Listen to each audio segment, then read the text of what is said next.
Hey guys, thank you so much for tuning into my week 4 presentation. Today we'll be discussing 5 news articles that are all about compressed work weeks, flex time, telecommuting, the 3 o'clock syndrome, as well as job sharing. And we're going to be relating these topics to our reading found in chapter 8 of our textbooks, and also how it might relate to my proposed project of the Department of Housing Assistance and Homelessness Prevention in the city of Harupa Valley. To start off, in the city of Newport Beach, the city actually removed the set 4-day compressed work weeks that were initially implemented, instead switching all employees to a 980 schedule. Compressed work weeks condense the 40-hour week into fewer days, giving employees additional days off while still allowing them to work full-time hours.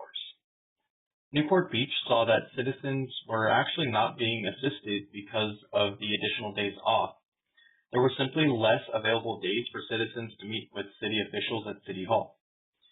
Therefore, the city compromised with their employees. In order to keep an extra day off, they would provide it every other week as part of the 980 schedule. Compressed work weeks would work well in the Department of Housing Assistance and Homelessness Prevention because that extra day off in also a 980 schedule can relieve a lot of stress from associates. Next, we're going to be moving into flex time, and flex time allows for varying start and end times for employees, and this is so long as they still work the required minimum amount for that week. Toro Law opted into this work style to allow law students to work around their inconsistent class schedules. Students love the flexibility, as work became about getting the job done rather than showing up at work at a specific time. Flex time might be perfect for the proposed department, as employees can adapt their schedules to not only best assist homeless individuals and citizens, but also they can flex their schedules in order to provide a healthy work-life balance, allowing them to take care of responsibilities at home while still addressing the responsibilities at work. Telecommuting allows individuals to work remotely from a location outside of the office. Telecommuting has risen in popularity over recent years. A longitudinal study shows telecommuting has been steadily increasing since 1979, with large spikes around 2020 to 2022. I wonder why. And while telecommuting may not work for full-time associates in the proposed department, it can still be an option for associates.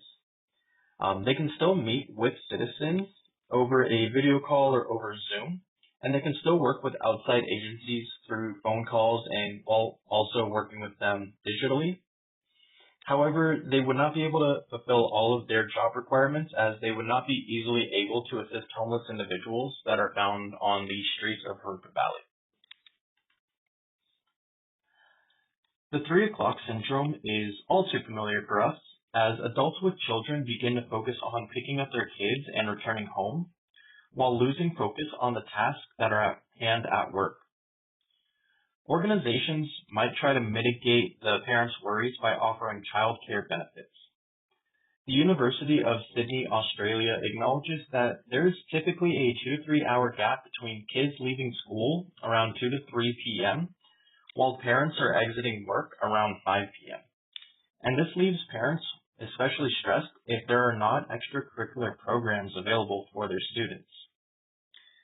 The Department of Housing Assistance and Homelessness Prevention would work with employees on an individual level to ensure that they can still pick up their kids without stressing about work. The opportunities to install flex time or to include job sharing, which we'll be discussing next, can also alleviate the 3 o'clock syndrome worries of parents. And lastly, job sharing splits the responsibilities, hours, salary, as well as the benefits of a full-time position between two people. In the UK, a performing arts company employs job sharing in order to accommodate the needs of those in the theater profession. And it removes the barriers that most workers feel when they feel like they need to devote their whole life in order to partake into theater. Instead, by splitting the responsibilities, they're still able to partake in theater without necessarily having to be dedicated entirely to it. And this really is a possibility for the proposed department, as the work can be split between two people. This may even work better if those people that are hired align better with certain aspects of the position. For example, one person may be a lot better talking with people, so they would handle all of the communications, while the other may complete all of the admin work and responsibilities in the office. Guys, thank you so much for listening to my presentation. Hope you all have a great day.